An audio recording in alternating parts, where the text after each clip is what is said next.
Planejamento familiar. Quem nunca ouviu essa palavra? Eu me lembro de, com 9 anos de idade, a professora da escola falar de planejamento familiar e eu parar um pouquinho para pensar, nossa, parece que está tudo tão distante, mas é mais ou menos isso mesmo. O planejamento familiar ele deve iniciar o quanto antes. Existem pacientes que desejam engravidar cedo, existem pacientes que desejam engravidar mais tarde, e às vezes a própria vida é quem determina tudo isso. Pensando em planejamento familiar, a gente engloba uma série de fatores, não apenas aqueles que vão me dar o melhor momento para eu engravidar, como também as medidas para evitar que uma gestação no momento inadequado aconteça. Hoje nós vamos falar então tanto de métodos contraceptivos como também da programação de uma gestação. Quando falamos de contraceptivos, nós temos os métodos naturais e os não naturais. Dentro dos naturais, os mais conhecidos são a tabelinha e o método da avaliação do muco cervical ou o método de Billings. Para esses dois métodos é necessário que a paciente tenha ciclo regular e sintomas ovulatórios bem pronunciados, como a saída do muco cervical. Caso contrário, esses dois métodos têm grandes chances de ser falhos e a gente pode engravidar. Dos métodos não naturais, nós temos os contraceptivos não hormonais e os contraceptivos hormonais. Dos não hormonais, o mais amplamente conhecido é o preservativo masculino. O preservativo masculino acaba sendo um dos primeiros métodos contraceptivos que nós temos contato. Hoje em dia, voltou bastante a procura pelo diafragma. O diafragma ele foi bastante utilizado no passado e atualmente ele tem sido novamente procurado para fazer uma contracepção sem uso de hormônios. E o DIU de cobre. O DIU de cobre e o DIU de prata, os dois vão ter a mesma carinha. Dependendo se um ou outro, tem duração de 5 a 10 anos, são bastante eficazes, são classificados dentro dos LARCs, que são os métodos contraceptivos de longa duração reversível, que tem esse nome justamente por serem bastante eficazes, trazendo um pequeno número de falha e um tempo bastante longo de contracepção. Dos contraceptivos hormonais, nós temos a pílula via oral, os injetáveis, que podem ser mensais ou trimestrais, o adesivo, que a gente vai colar sobre a pele e trocar semanalmente, o anel vaginal, como o próprio nome diz, é vaginal, a gente introduz dentro da vagina, deixa ele lá durante 3 semanas, retira, faz a pausa para menstruar e depois de 7 dias a gente introduz um novo anel. O implante subcutâneo dura 3 anos, também faz parte dos LARCs, igual o DIU de cobre, são os métodos de longa duração reversível, e o DIU Mirena. Bastante semelhante com o DIU de cobre, mas ele não tem cobre na sua formação e ele libera um hormônio, que é uma progestina, tem duração de 5 anos.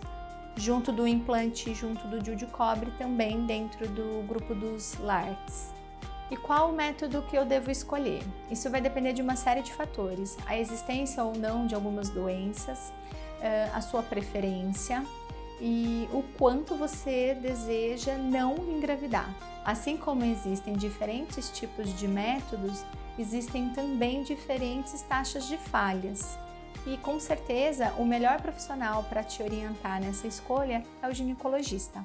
Como nós falamos dos métodos reversíveis de contracepção, vale a pena a gente mencionar também os métodos não reversíveis de contracepção, que são os métodos cirúrgicos, a vasectomia e a laqueadura.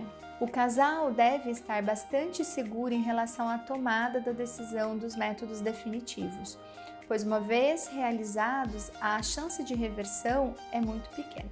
Até aqui então, nós falamos para aquela paciente que não deseja uma gravidez neste momento. E a partir de agora, nós vamos falar da paciente que deseja engravidar. Bom, eu quero ser mãe em algum momento, só não sei quando. Tem como eu me planejar? Sim, hoje em dia é possível esse planejamento.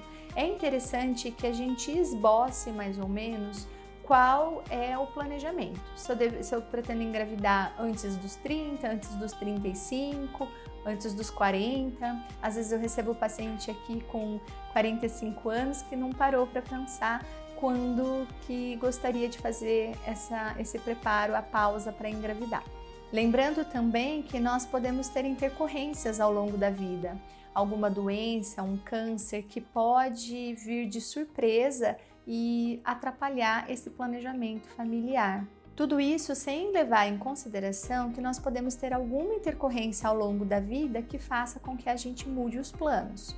Apesar de habitualmente estarmos vendo cada vez mais mulheres acima de 35 anos grávidas, é importante que a gente tenha ciência de que a nossa fertilidade ela cai conforme os anos se passam, sobretudo a partir dos 35 anos. Existe um estudo que inclusive ressalta exatamente essa parte.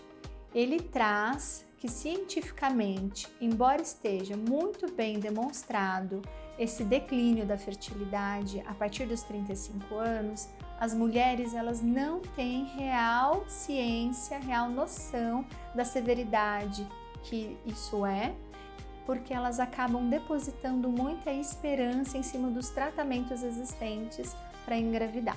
Então, se você tem 30 anos e ainda não parou para planejar qual o melhor momento para uma gravidez e engravidar é algo importante para você, é interessante que você busque um profissional para te orientar em relação a isso.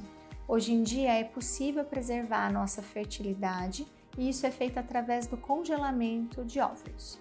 Quanto mais jovem eu congelar o óvulo, melhor é, porque normalmente, além de nós termos uma reserva ovariana maior quando mais jovens, esses gametas costumam ter qualidade melhor, facilitando então o tratamento quando a gente vir a descongelar esses óvulos. Se para você planejamento familiar é importante, se inscreve nesse canal que toda semana tem novidade para você. Ou se você preferir, pode me procurar na rede social, tanto no Facebook quanto no Instagram, como Doutora Alessandra Mantovani.